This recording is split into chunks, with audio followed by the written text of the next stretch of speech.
প্রিয় দর্শকরা, সবাইকে নমস্কার। জয় যিশু। বন্ধুরা, ইদানিং ধরে দেখছি ফেসবুকে, সোশ্যাল মিডিয়াতে যে মিড ডে মিল নিয়ে একটা বিরল রাজনীতি শুরু হয়েছে। কেউ বলছে এটা ভালো না তো ওটা ভালো, কেউ বলছে ওটা ভালো তো এটা ভালো না। যারা বলছে না যে সিপিএম এর আমলে চিকেন কারি, চিলি চিকেন, মাছ, ইলিশ মাছ, ফ্রাইড রাইস আইটেম হতো, তাই এখন যেহেতু বর্তমানে 2026 সালে এই জুন মাসের থেকে নতুন সরকার আসলো, সিস্টেমটাকে পাল্টে ইসকনের হাতে, ভারত সেবাশ্রমের হাতে মিড ডে মিলের দায়িত্ব দিয়েছে। কেউ কেউ বলছে যে গরিব মানুষকে পেটের ভাতে লাথি মারা হলো, ইত্যাদি নিয়ে তর্ক বিতর্ক ফেসবুক, সোশ্যাল মিডিয়ায়। আমি এখন এখানে এসেছি এই বিষয়ে একটি সঠিক তথ্য আলোচনা করতে। সবার আগে আমি যেটা আলোচনা করব সেই 34 বছর। আপনার ঘড়ির কাঁটাকে উল্টা দিক থেকে সরে যান, ফিরে যান অতীতকালে। বন্ধুদের সাথে টিফিন পিরিয়ডে ওই ক্যান্টিনের ওখানে ডিম সিদ্ধ যখন খেতে লাইনে দাঁড়াতেন, আপনারা নিশ্চয়ই সেই মিড ডে মিলের রান্নার কিচেনটা লক্ষ্য করেছেন। কিচেনটা কত নোংরা, দুর্গন্ধ ছিল। কুকুর এসে ছাপ পায়খানা করতো, সেটার উপর দিয়ে পাশে রান্না হচ্ছে, দেখে কি ঘৃণা লাগতো। এখন এটা শুনে আপনাদের নিশ্চয়ই উল্টি পাচ্ছে, বমি পাচ্ছে। নিশ্চয়ই লক্ষ্য করছেন আপনার পাশে বসা গরিব বান্ধবীটি যখন মিড ডে মিলের থালা নিয়ে খেতে বসতো, তার পাতে সোয়াবিন তরকারির নামে শুধু থাকতো আলুর ঝোল আর ভাত। কিন্তু আমার পাশে বসা আমার ক্লাসমেট, তখন আমি দেখতাম যে ডিমের ঝোলে ডিমের কুসুমটা উধাও আর ছোকলাটা অর্ধেক, দুটো আলু আর ঝোল দিয়ে ভাত খাচ্ছে। এবং যারা বলছে যে সিপিএমের আমলে নাকি পুষ্টিকর পেত, ভিটামিন পেত, ক্যালসিয়াম, এগুলা সমস্ত মিথ্যা কথা, সমস্ত বল্ট। সিপিএমের আমলে একটা মানুষের তামাও যুক্ত না, আর বেশি ডিম খেলেও কিন্তু মানুষ মরে।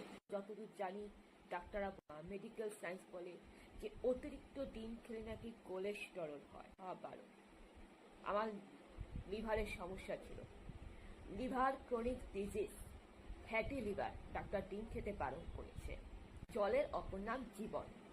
এবার জল যখন কোনো কারণে প্রাকৃতিক দুর্যোগে, বন্যা, হাড়পাস, সুনামিতে পরিণত হয়, তখন ভাবুন তো জল কি জীবন হয়? জল তখন জম হয়ে যায়। ঠিক সেইভাবে ডিমের যেরকম প্রোটিন আছে, ডিমের কিন্তু আবার অপকারিতাও আছে। লিভারের রোগীদের ডিম খাওয়া বারণ, ডাক্তাররা বলে। তাহলে আপনি বলুন না, একটা বাচ্চাকে আপনি শুধু ডিম দিলেন, ঠিক আছে, শুধু ডিম আলু খেলেই কি বাচ্চা পুষ্টি পাবে?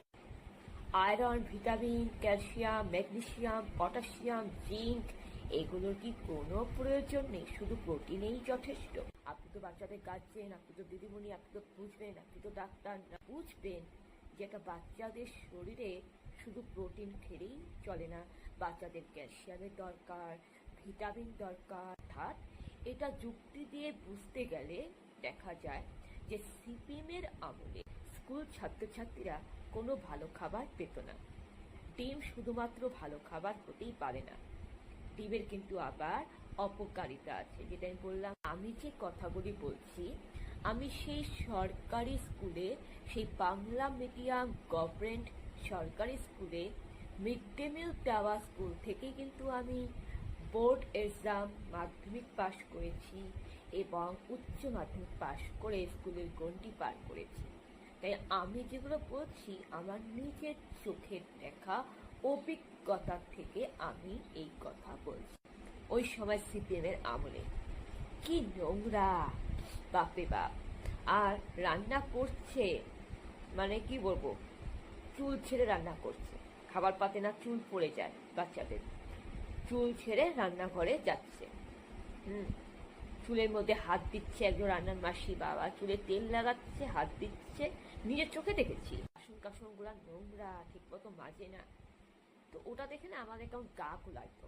তখন থেকেই আমাদের মনে একটা ভাবনা ছিল যে একটা পরিবর্তন হওয়া উচিত, যেখানে স্কুলের ক্যান্টিনের পরিষ্কার পরিচ্ছন্নতা থাকবে, যেখানে বাচ্চারা পুষ্টি পাবে, ভিটামিন পাবে, ক্যালসিয়াম পাবে, যেখানে বাচ্চাদের রান্না বান্না একটু পরিষ্কার পরিচ্ছন্নতা হবে।